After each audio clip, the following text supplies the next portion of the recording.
Summer of 1978, I interviewed a man who worked as an informer for the FBI during the 1960s. His name is D.Perry, also known as Ed Riggs, also known as Bill Perry, also known as Othello. How were you paid? The pay was always in cash. Cash, and you would sign a card. It would go like this. A rendezvous or a drop-off point would be picked out either by yourself or the agent. You would meet the agent there. Usually it would be in a vehicle. You get in the vehicle, he would hand you the money. He would tell you first to count the money. He would tell you the amount while you counted it. If the amount was there, he would then bring out a card. On that card would be for the week of such and such. In other words, the week was dated. So-and-so has been paid the amount of. Then you would sign the card, and then the agent would sign the card. The reason for this is that if all of a sudden the IRS became very interested about where you were getting all this extra money from, you could always tell them to go back to the Bureau, and the Bureau would have your cards on file. I see. Were there such things as bonuses? Oh, yes.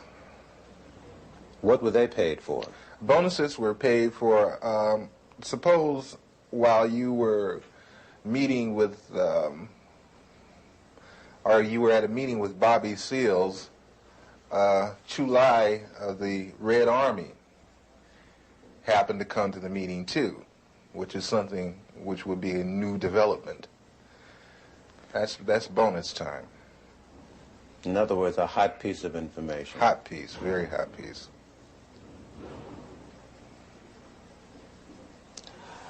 Did you ever suffer pangs of conscience?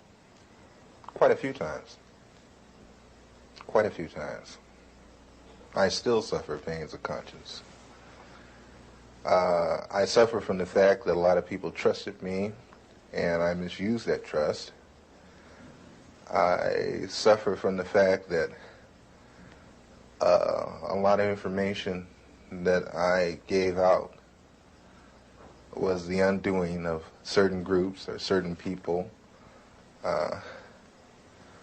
I suffer from the fact that I'm on the run constantly. I have no real life to speak of. You have no family life, really? You have a wife? No, I don't have a wife. I do have a child. I can't see her that often. I have to stay away from them because once I come around, the Bureau shows up and harassment starts. I have very few close personal friends, no one to really confide in. It's like being on the outside of a glass jar and everything is happening inside the jar, but you're on the outside. You can see it happening, but you can't participate. Why have you decided to talk to me?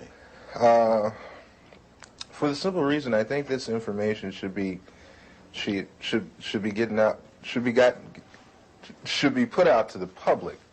I think not only black people, but everyone should become aware of what your so-called law enforcement agencies do to so-called enforce the law.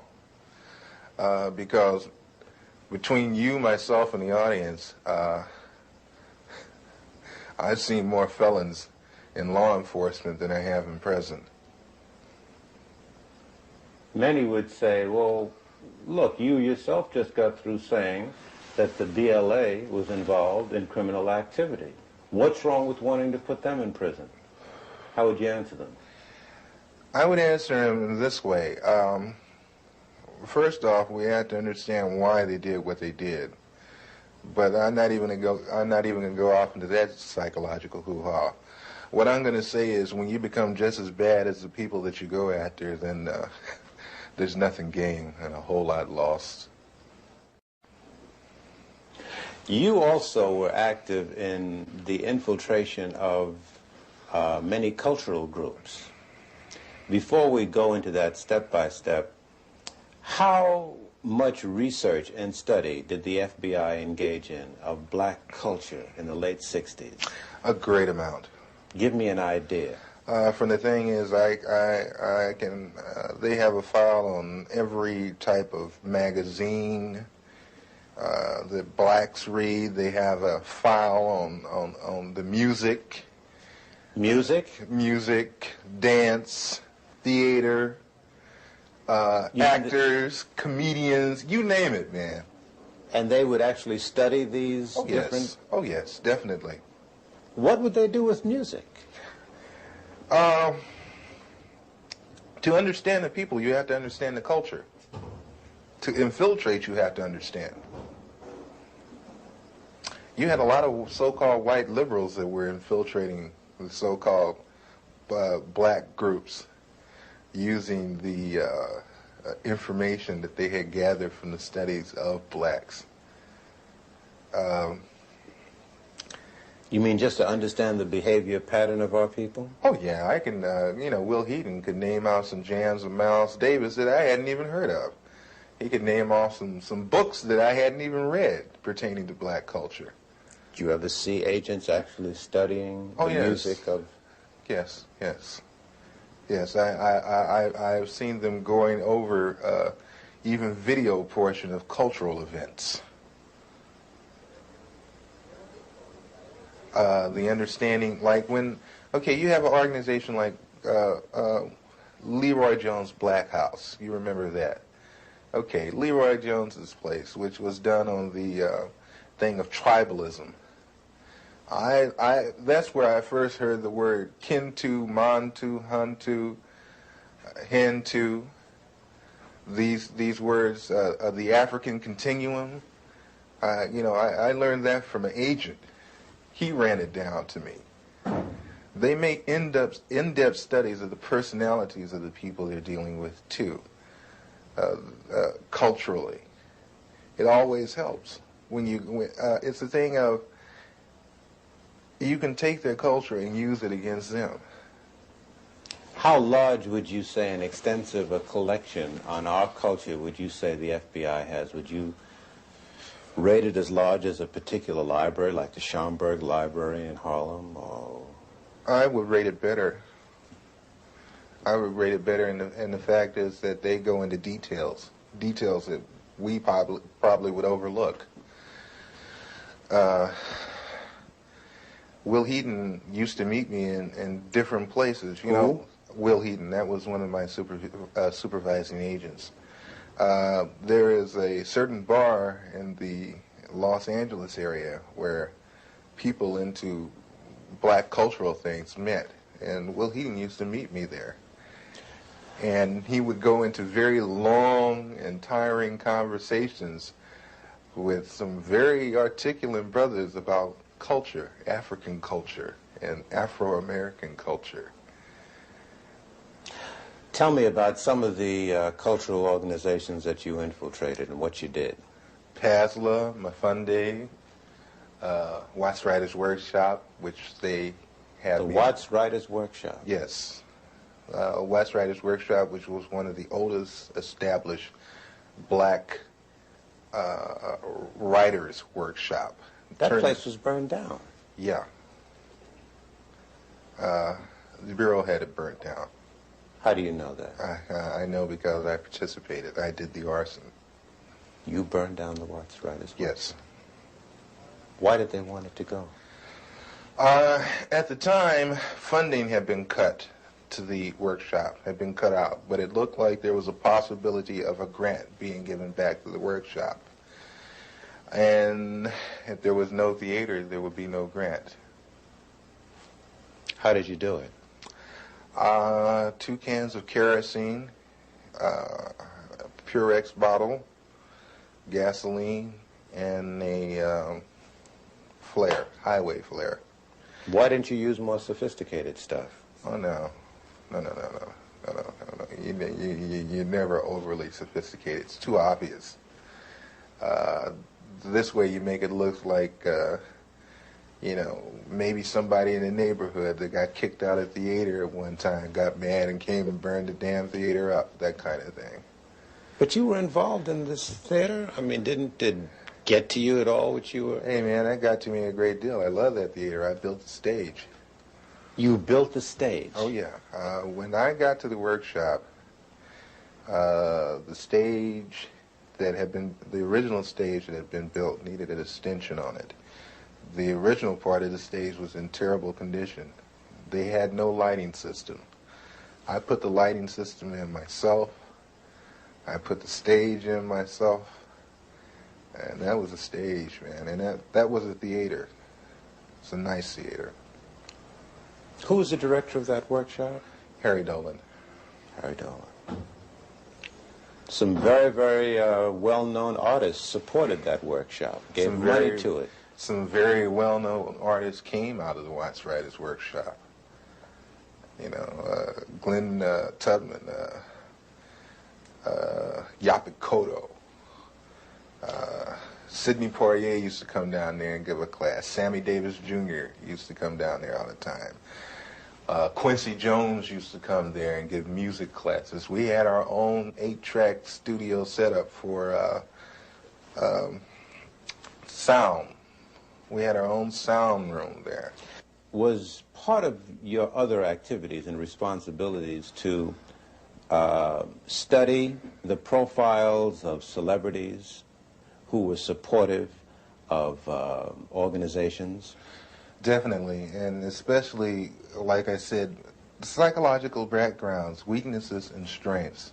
Did he have a weakness for blondes? Did he have a weakness for money? Did he snort cocaine? Did he smoke marijuana? They even get into, and that's one thing the Bureau loves, is their sexual background. They have files and files on different blacks, not only celebrities, but a lot of others, sexual activity. What would they do with this information? Oh, that's used as a weakness.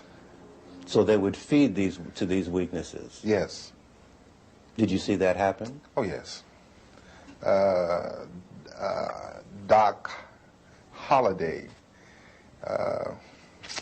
who is one of the leaders of the BGF, Black Guerrilla Family, which is a prison gang in the California state prison system.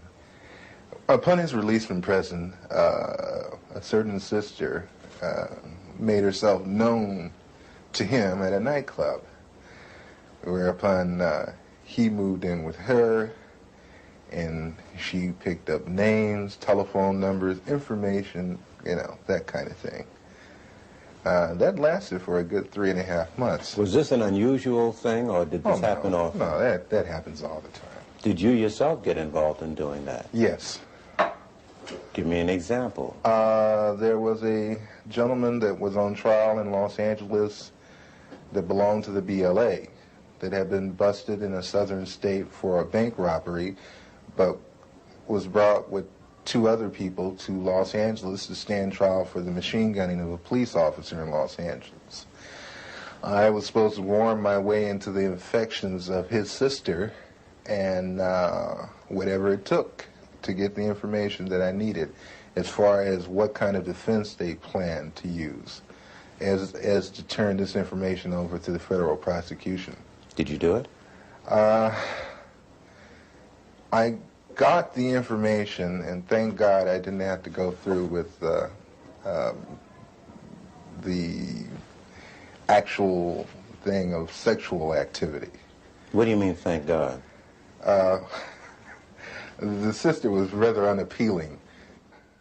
How did you justify to the organizations in which you had infiltrated yourself that you were living on an $800 a week stipend or on an $800 a week standard of living when most of them were living hand to mouth?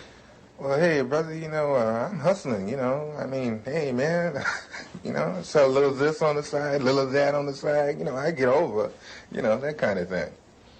In other words, ain't nobody's business but mine where I get the money. So, you know, everybody took it for granted that I was possibly doing a little dealing on the side, that kind of thing. Then also, everybody liked me for the simple reason that I would do things that I didn't have to do. I would go out of my way.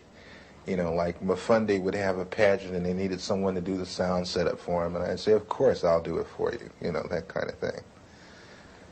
I was very well liked at one time in the community. Would you say to American citizens that this situation of surveillance and infiltration continues to this day? Oh, yes. On the dimension that you experienced? Probably much larger by now. Larger? Oh, yeah.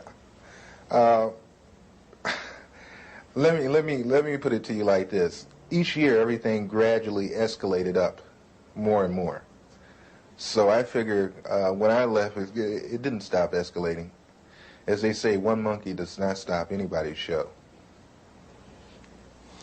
You mentioned Sammy Davis Jr., who at one time, it was reported, gave money to the Black Panther Party, I believe. Were you ever assigned to look into that? Yes, I was told to try to get as close to Mr. Davis or to anyone in his office as I could. I used to go up and have real chit-chat, chummy conversations with his personal secretary, Ann, at the 9000 building on Sunset. And I used to bring a Porter-Pack video camera, and I used to go around and I would videotape the whole office. You mean celebrities would be coming into his office and you'd film them freely? Oh, yeah. Didn't they question that? I'm from the Ross Writers Workshop. Yeah, right on, brother, you know, that kind of thing. No questions asked. Same thing with the NAACP Image Awards. You know, they were very interested in people like Sammy Davis Jr. There was another black in Los Angeles that they were very interested in because, not Los Angeles, but in Sacramento, Nathaniel Colley, who's attorney for the NAACP. And I know Nat. And they wanted information on him, just for the simple reason that he's an attorney for the NAACP, which makes no sense to me, but must make a lot of sense to them because they use the information. You've been called upon to testify in Washington. Before who? Before the Senate Committee. I was called first to testify before the Church Committee, and I did go to Washington, D.C. I did testify to those people, and I want to say right now that the committee was full of smack. They got loads and loads of information and didn't even use it, didn't release it. I had tapes that I offered to them in evidence against the Federal Bureau of Investigation with conversations of me and my supervising officer where he's telling me to obtain certain articles for him by stealing. Don't get fingerprints on it. We can really use that. Did you take the weapons over to such and such? The Churches Committee told me that they couldn't use the tapes because the tapes were gotten by illegal means. What would you say about the composition of the committee panel that questioned you? I can say that's for the birds too, because the same people that I was talking about were the same people on the panel with the Churches Committee. What do you mean?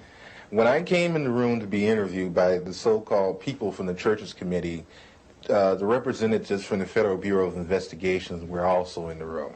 FBI agents were a member of the Church Committee panel? They were there with the investigators for the Churches Committee asking questions just like the Churches Committee. And see, this is another thing that I find fault with, and this is another reason why I am not going to Washington, D.C., is that, again, I have been asked to come again for the second time. I'm not going again.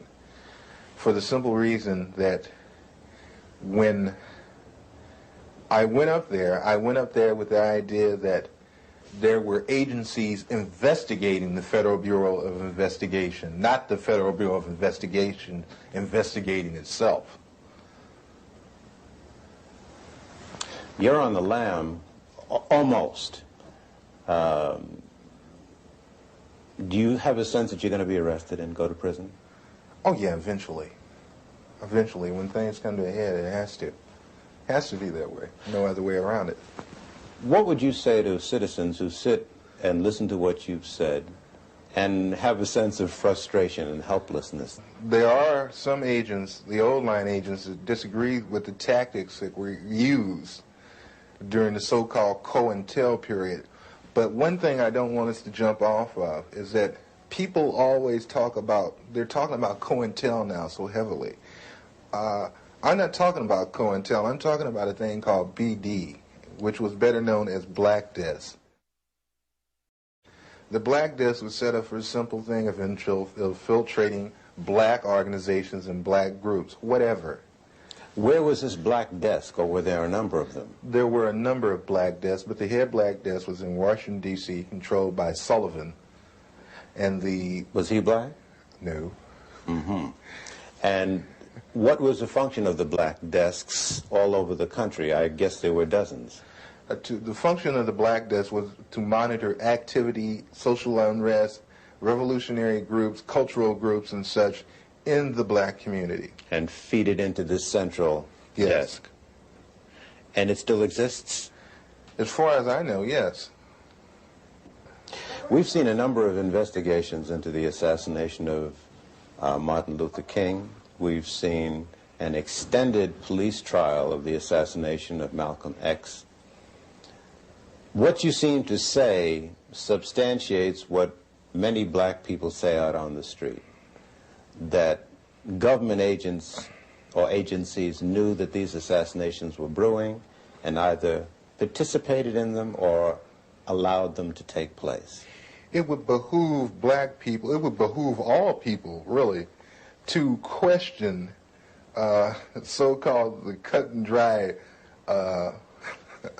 one lone assassin theory. The Bureau and other intelligence agencies are very good at conspiracies. They are very good at setting people up to be killed. They are very good at making innuendos so the person will be killed. City police don't know about, because they have policemen in there. They don't let black people form anything without some policemen in there. And while I was in the black Muslim movement, over the black Muslim movement, many of the police who were sent to infiltrate us, they're black, would tell me, say, look, I'm a cop, but I have to come. They would tell me. I knew the Muslim movement was full of police. So don't you think anything is going down that they don't know about. The only thing that goes down is what they want to go down. And what they don't want to go down, they don't let it go down.